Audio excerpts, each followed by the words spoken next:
आणि तुझं बोलण्यावर पण माझ्या ते काय माझा प्रश्न ऐकायचं तुला उत्तर देणार.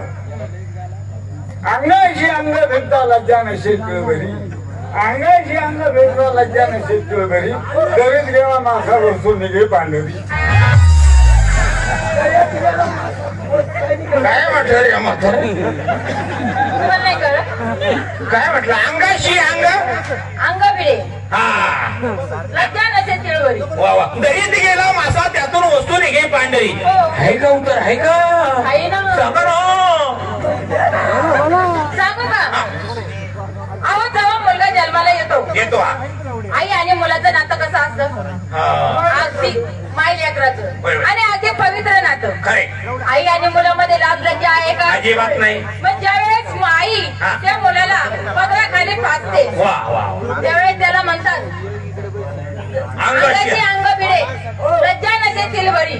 असं आहे का? आणि जेव्हा आपण प्यायला लेकराला देतो तेव्हा त्या दुधाची उष्मा दिलेली आहे. असं त्यातून वस्तू निघे उलटते बंदच राहतात काहीतरी बसून. बाई तुम्ही खरोखर हुशार आहात, चतुर आहात आहे की नाही? तुमच्यावरती आम्ही खुश आलो.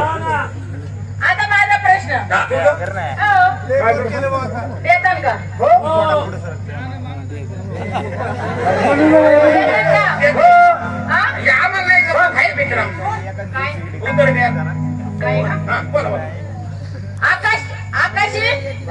आकाशी पाळणा दरबारीला पायी, आकाशी पाळणा दरबारीला पायी.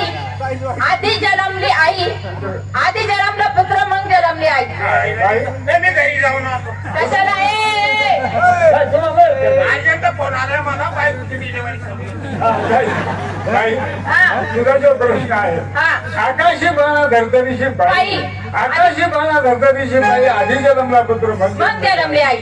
बाई आकाशात ढगेत ना ढग, त्याला पाळण्याची उपमा दिली दादा करा. अरे आणि पाऊस एकदा पडायला लागला, पाऊस कुठं पडतो? जमिनीवर.